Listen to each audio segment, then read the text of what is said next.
I freaking love dinosaurs. As a kid, I was obsessed with everything dinosaurs. I used to watch them in movies, in TV shows. I used to play with the little dino action figures.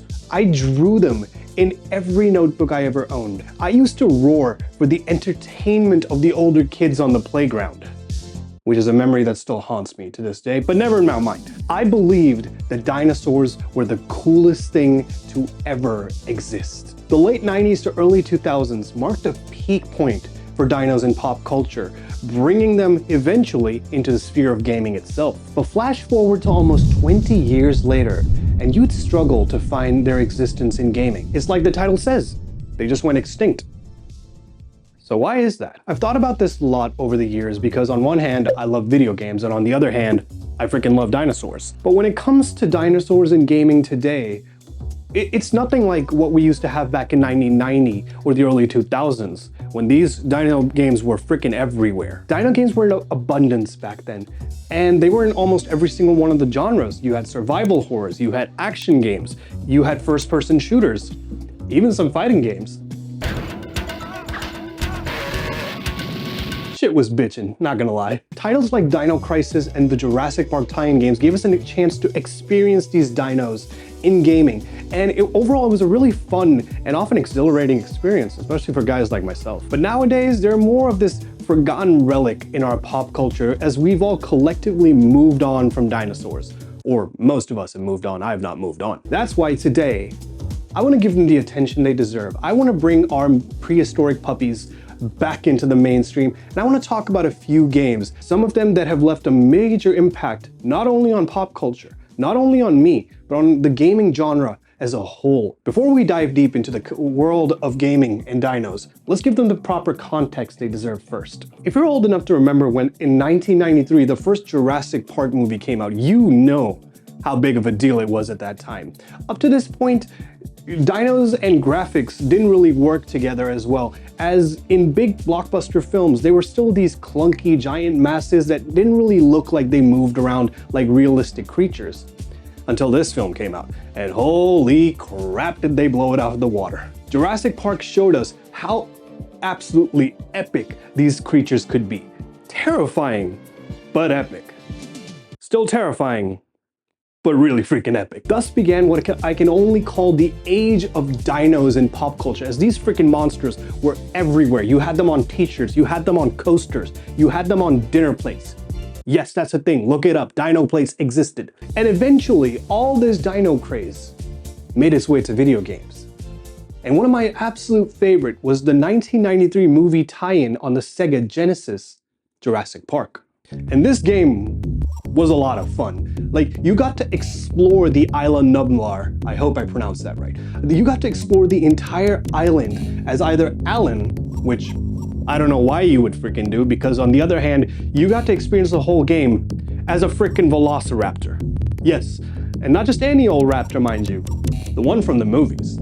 It had this really interesting way of being tense but fun, and with music that really still stands out today because it was just so freaking good at the time. Did I mention you could play as a raptor? Because that was one of the most important selling points. Like, why'd you want to play as the human who just shoots around these little tranquilizers when you can play as the freaking Velociraptors? Like, I don't think I'm underselling this. This is an old game. It sold really well, so yeah. Though, to be fair, it wasn't the first video game that ever let you play as the dinosaurs. We used to have this game called Dino Wars, which was a little beyond my time. But still, you had dinos in Street Fighting games. Like, you could punch, kick as a dinosaur.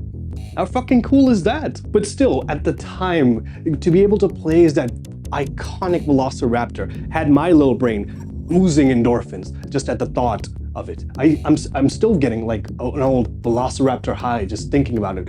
Oh God, I want another Velociraptor game. Following that, in 1997, at around the time arcade games were reaching the end of their glorious era, the Lost World Jurassic Park game came into the mix, which was a railgun shooting light gun game. You know, the old ones in the arcades. This was around the same time that arcades had started dying out. Now, this game for its time period was pretty freaking baller. You got to shoot up all the famous dinos from the movies. You even got to recreate that iconic T-Rex chase scene, but this time, instead of plot armor, you had guns. Though admittedly, the graphics have sort of dated out at this point. Like, come on, it's a game that's almost old as some of you watching right now. Probably, I imagine.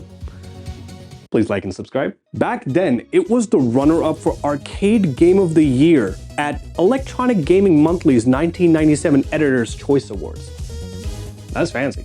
But if you thought that these games so far had given you the chances to finally come face to face with these ginormous beasts, let me tell you, my friends, the best was yet to come, as we were about to experience Dino Crisis. Released in 1999 by the creators of Resident Evil, Dino Crisis wasn't just about surviving against dinos.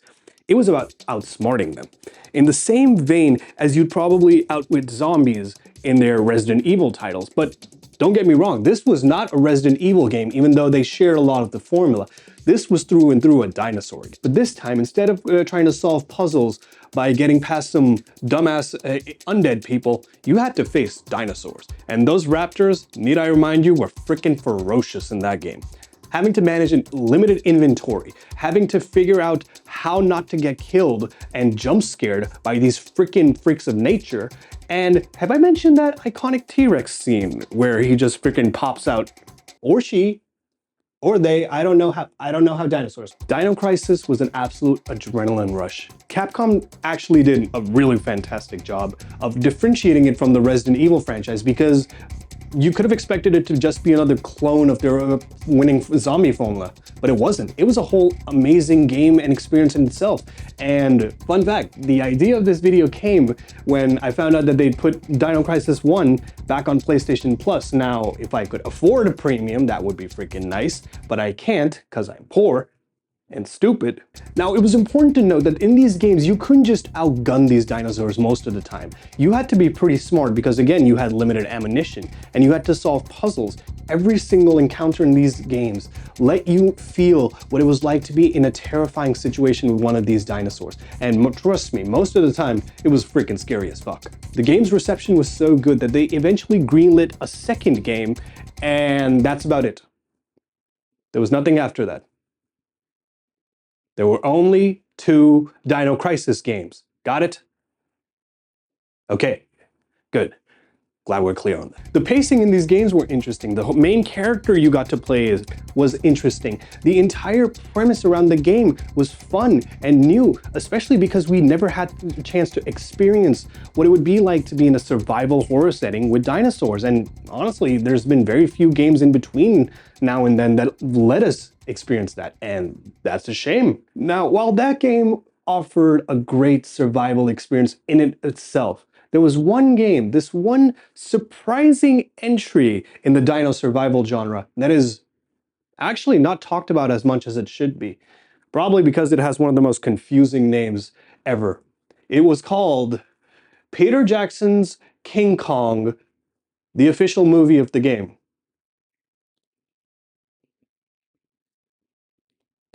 Who came up with this? But apart from that abysmal freaking name, the game was incredible.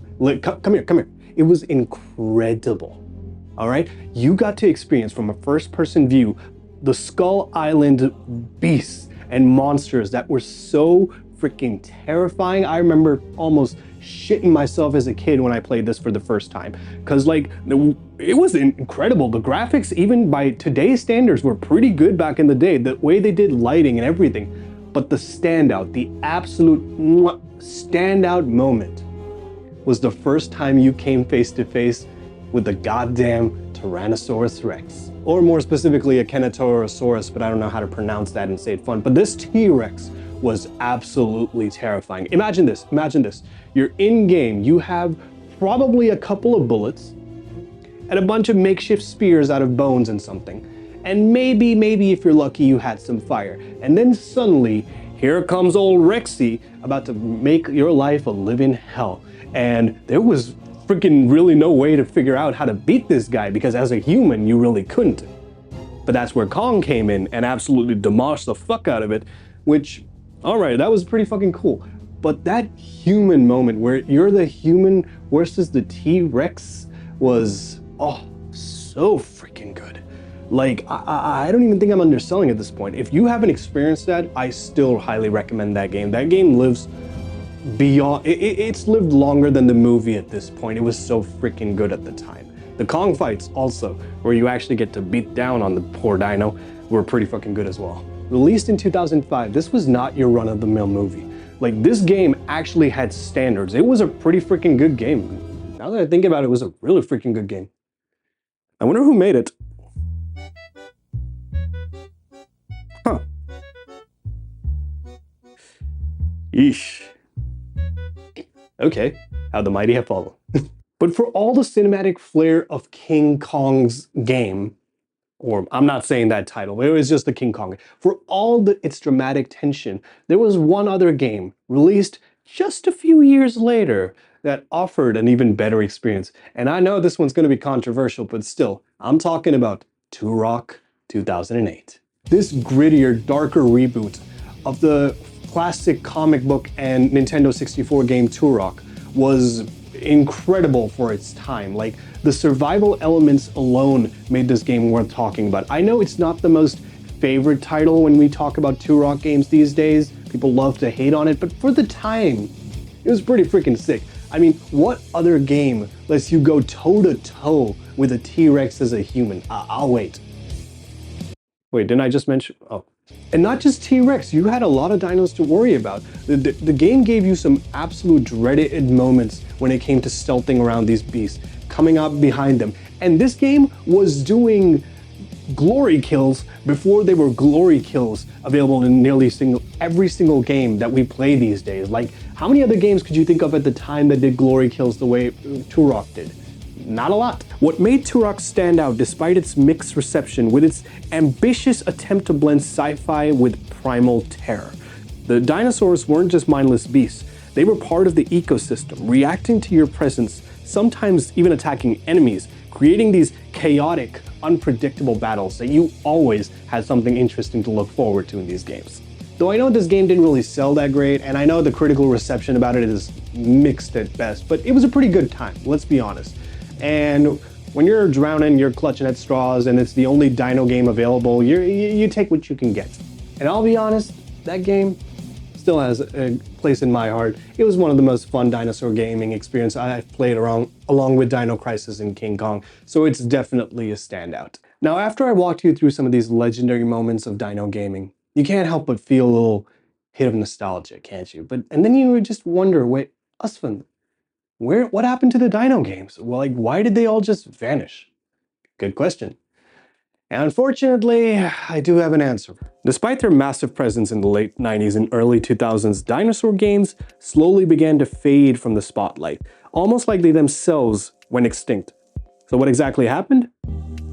Well, part of the answer lies in the evolution of gaming industry itself. During the early 2000s, the gaming landscape started shifting towards more realistic, gritty narratives and gameplay experiences. Franchises like Call of Duty, Halo started dominating the scene, creating a new wave of military and sci-fi shooters that pushed dinosaurs and other once popular game themes out of the limelight. The demand for photorealism, coupled with more grounded, human-centered stories, didn't leave much room for prehistoric creatures. And in an era that was increasingly prizing graphical fidelity, it was hard to make realistic dinosaurs achievable in a game that wasn't going to be absolutely ginormous. Like, think about it. Like, from a graphical standpoint, I kind of get it. I hate it, but I kind of get why we had to get rid of dinosaurs for a long time, because there's only so many scenarios in which you can throw in a dinosaur at which people are going to be like, oh, this is getting a little repetitive, isn't it? And while I do understand that side of the agreement, there could have been different things, and there were, we'll talk about them later. Dinosaurs, while incredibly cool, were extremely tricky to make. Unlike zombies or aliens in games, which developers could endlessly tweak, mutate, and redesign, dinosaurs were limited by the constraints of their real-world biology if you were sticking to, like, real dinosaurs. But then again, that starts up a whole new debate about what are real dinosaurs, because these are the dinosaurs that we know. And these are the dinosaurs that are mostly accepted by paleontologists as real dinosaurs. So, you know, there's a big difference.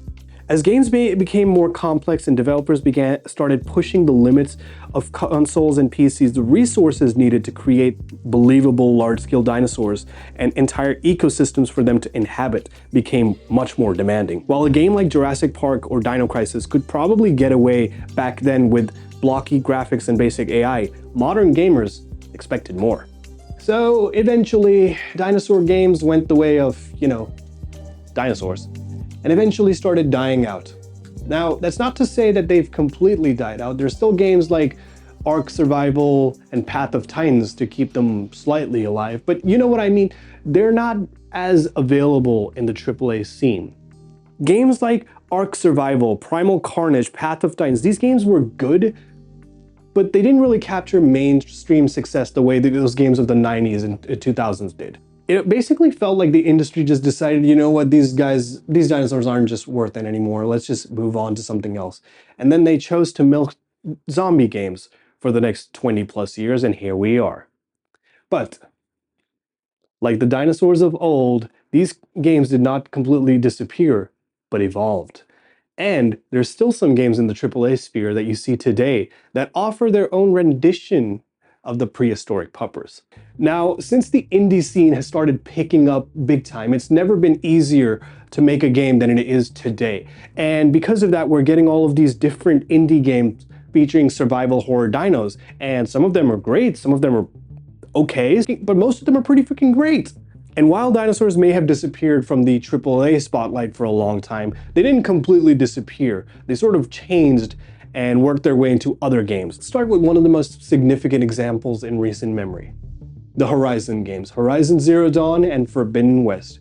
You've seen them, the mechanical versions of these big-ass dinosaurs that we got to fight with a bow and arrow. These machines like the Thunderjaw, which, come on, look at it, it's a freaking T-Rex. It's just a metal T-Rex, which is a very cool sentence, Mecha T-Rex. Ooh. Horizon Zero Dawn and its 2022 sequel for Horizon Forbidden West brought these dino-like machines to life in a way that capitalized on modern gaming technology. In other words, dinosaurs were back and they were kicking ass. The first game was incredible. The second game was all right.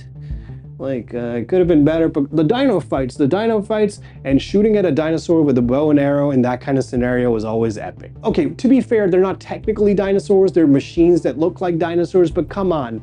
We don't really have a lot of options, so we gotta take what we can get. And there's other examples as well. There's this game called, I don't know if you've heard of this game, it's called The Isle, which allowed you to play as a dinosaur, which is, again, really, really cool. And we're starting to get these changes again in gaming, where we're getting more and more indie games. The Path of Titans, also, really good game. I could do without the community though. The community is a bunch of red flags. But beyond just those survival genre games, there's examples of survival horror games that are coming out. And one really prominent example is a Jurassic Park movie tie-in. Yes, Jurassic Park, not Jurassic World. We don't talk about that. That never happened, okay? Cool. Enter Jurassic Park Survival, a highly anticipated horror game with AI like alien predators, which already they got me hooked. If it has Velociraptors chasing me around the same way the Alien had me, I'm gonna be hiding in a closet and just waiting for the sweet release of death. I am not coming out. I'll be honest, I did horrible on that game. While details at this game are sparse at the moment, apart from a couple of screenshots and that's one really small gameplay teaser from the whole teaser trailer, we do know that this game is going to be offering a true Jurassic Park experience, which honestly, these days you can't really talk about dinosaurs without talking about JP. Come on, you can't. They didn't invent the genre, but they definitely fucking elevated it to another level. It is pretty crazy to see how dinosaurs have evolved since the 90s when they were just these bulky, clanky characters with shitty blocky graphics to now these hyper-realized and detailed characters. And it just makes me hopeful that as gaming goes on, we're gonna be getting more and more of these. I really, really hope that this game, because it's being made by Saber Interactive and they knocked it out of the park with Warhammer 40K. Dinosaurs have long been a cornerstone of pop culture, and I, as a hardcore dino fan, really, really want to see them have their comeback. I want them to have their glory day again. I mean, come on, they're rebooting every game under the freaking sun. why not do some of these games? Why not give us dinosaurs back? So that's why people, I am hopeful. I want to believe that dinosaurs are gonna make a comeback, and you can just watch and wait. This has been Usman Dope. Thanks for watching, guys, and I'll catch you on the next one. Peace out.